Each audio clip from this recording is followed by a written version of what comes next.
Hello, everyone. Tonight, let's embark on a truly fascinating and incredibly visible journey through medieval life. We're going to talk about clothing. But please, banish from your mind all thoughts of fast fashion, endless choices, or the idea of a personal style that changes with every whim of the season. Tonight, we'll delve into a world where every single garment wasn't just something you put on. It was a profound statement, a meticulously crafted story told in fabric of your social class, your demanding occupation, your marital status, and even your moral standing. All of this, remember, was meticulously crafted by human hands, without a single sewing machine humming or a synthetic fiber in sight. More than just fabric, a social code woven in the Middle Ages. What you wore wasn't simply a matter of personal preference, a casual choice from a wardrobe. Oh no, it was a powerful, immediately recognizable visual code, a silent language understood by everyone, from the highest noble to the lowliest beggar. Think of it as a constant, public declaration of who you were, where you belonged, and what your standing was in the intricate web of society.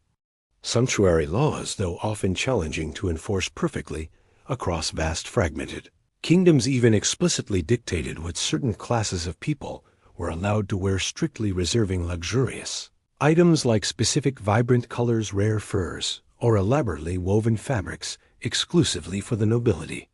So quite literally, your clothes screened your identity to anyone who laid eyes upon you. This was an era where your appearance left no room for ambiguity.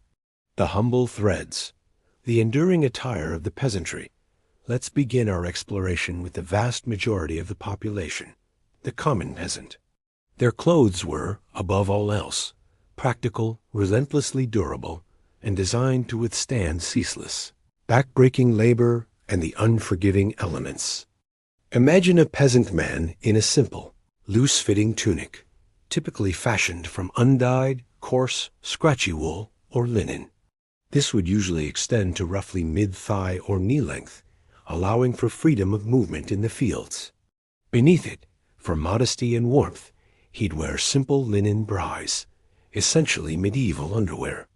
His legs would be covered by hose or leggings, often tied with laces to his bries or belt to keep them up. On his feet, he'd have sturdy, often muddy, leather turn shoes, essentially a simple leather bag for the foot, turned inside out and sewn together, designed for maximum durability in the rugged fields and on muddy tracks. A practical leather belt would cinch his tunic, holding his essential tools, a small pouch for meager possessions, or a trusty knife.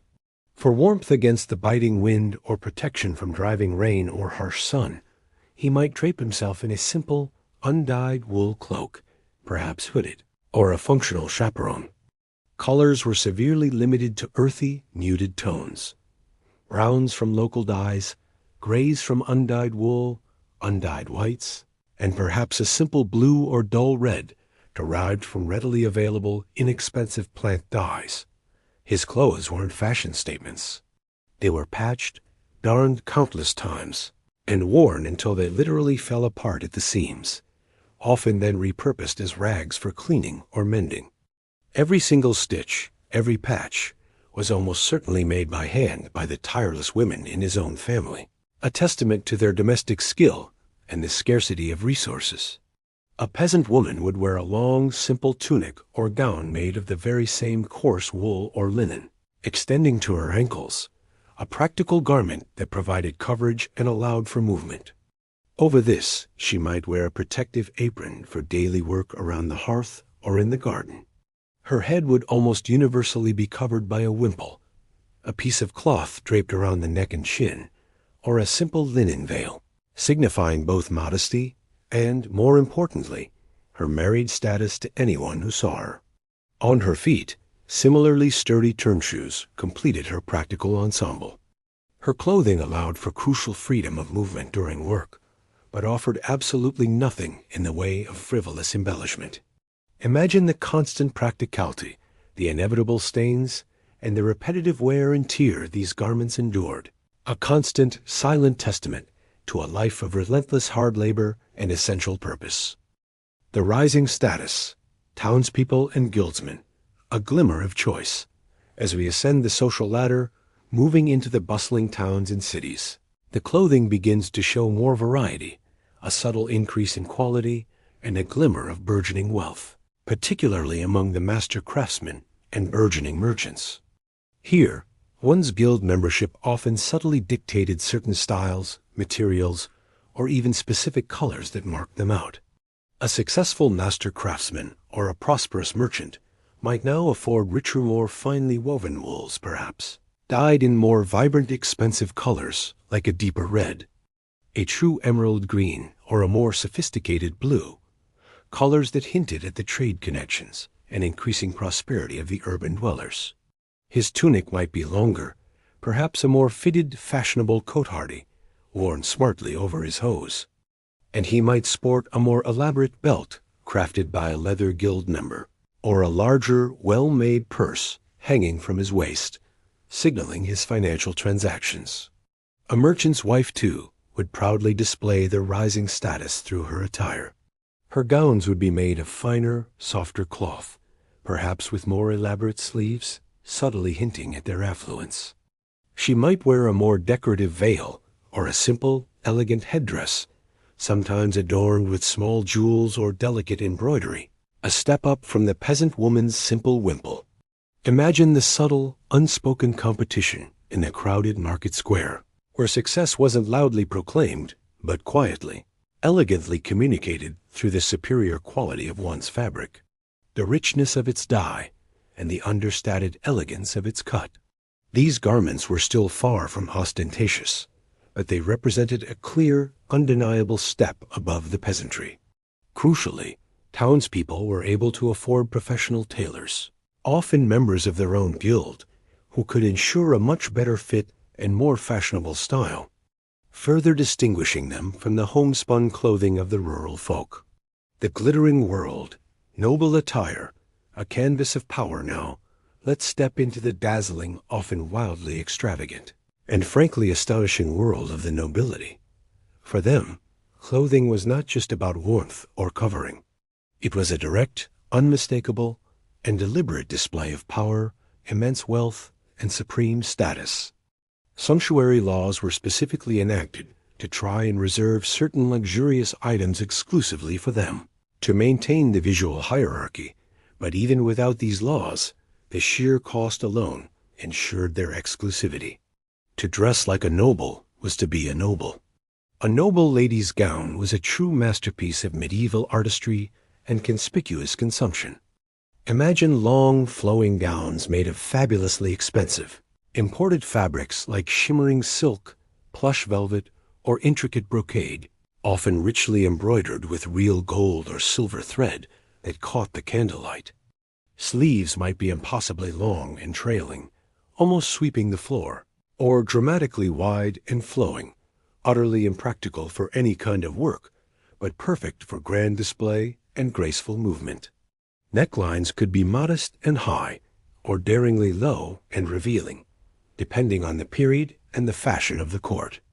She would wear multiple layers, an inner chemise, an underdress, and an elaborate outer gown, providing both warmth and volume. Her hair would be intricately braided, pinned, and often completely covered by a magnificent headdress. These ranged from simple, jeweled veils to astonishingly towering, fantastical hennins in the later Middle Ages, sometimes reaching 2 feet high, draped with gossamer veils, making her head seem almost impossibly tall. Jewels, glittering rubies, deep sapphires, vibrant emeralds, would adorn her neck, fingers, and head. Furs, especially expensive varieties, like the pristine white ermine or lustrous sable, would lavishly line her cloaks and gowns, signifying extreme wealth and status. Every aspect, from the vibrant, almost impossible to achieve color, rich reds from cochineal, deep blues from indigo, vibrant purples reserved for royalty, all obtained from rare, expensive dyes, to the intricate cut and luxurious fabric, was meticulously designed to impress, to awe, and to delineate her exalted position at the very apex of society. A nobleman's attire was equally indicative of his status and power. He'd wear fine linen shirts against his skin, comfortable hose for his legs, and elaborately cut tunics or doublets, often richly embroidered with his family's emblem. His houppelande would be made of the most expensive velvet or brocade, lined with rich imported furs. His shoes would be incredibly pointed pull-ins that could be several inches long, sometimes so elongated they had to be tied to the knee with a chain to prevent tripping. Utterly impractical for anything but display and signaling one's indifference to practical labor. He might wear a heavy gold chain around his neck, rings on every finger, and a jeweled dagger at his belt. For ceremonial occasions, his armor itself would be polished to a mirror sheen, often adorned with gilded details, reflecting not just his military prowess, but his immense wealth. It was a walking, breathing advertisement of his place in the world. Practicalities in production. A handmade world, regardless of social class. A fundamental truth governed all medieval clothing. It was produced without any modern machinery. This meant that every single garment, from humble tunic to royal gown, was a testament to immense human labor and skill. Hand spinning. All yarn was spun by hand, thread by laborious thread, on a drop spindle or a spinning wheel. This was a slow, continuous, often monotonous process, typically performed by women, consuming countless hours. Hand weaving. All fabric was woven on wooden looms, often directly within the home or a small workshop, a rhythmic, physically demanding task that required considerable skill to produce even simple cloth, let alone complex patterns. Natural dyes. Colors came exclusively from natural sources: plants, insects, or minerals. These dyes varied wildly in quality, often faded over time, and achieving vibrant, consistent, color-fast hues was a specialized, incredibly expensive, and often secretive skill. The brightest colors were a luxury. Hand sewing. Every single seam, every hem, every piece of intricate embroidery, every buttonhole was painstakingly sewn by hand, usually by the women of the household for common garments, or by highly skilled professional tailors for the wealthy.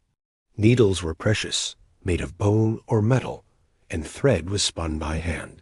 The result of this laborious process? There were no closets full of clothes. Even the wealthiest nobles had a limited wardrobe by modern standards, though each of their garments was often an exquisite, highly valued work of art. Clothes were meticulously cared for, repaired constantly with patches and darning, and passed down through generations if they were of good quality and could still serve a purpose. Imagine the sheer amount of time and dedicated labor invested in creating a single outfit, a true testament to the value of craftsmanship and the scarcity of goods. Clothing as identity and control. A visual language clothing in the Middle Ages was therefore a powerful, unambiguous tool of identity and social control. It instantly communicated who you were, your precise place in the world, and your adherence to or defiance of social norms. Breaking sumptuary laws by dressing above your station could lead to social ridicule, public humiliation, or even severe legal consequences, including fines or imprisonment. It was a visual language, understood by all, that constantly reinforced the strict hierarchical structure of medieval society, making status immediately apparent to anyone you encountered. Yet, despite these constraints, despite the slow pace of change, there was genuine creativity and ingenuity. Medieval fashion, while slow-moving by our standards, did indeed evolve over the centuries, reflecting changing ideals of beauty, shifts in power dynamics, and the increasing availability of new fabrics and dyes through burgeoning trade routes. From the earthy, rugged practicality of the peasant's homespun tunic to the opulent, almost fantastical grandeur of the noble's houppelande, every thread, every fold, every meticulously chosen hue told a silent but powerful story of a handmade world and the unique lives lived within its rich sartorial tapestry.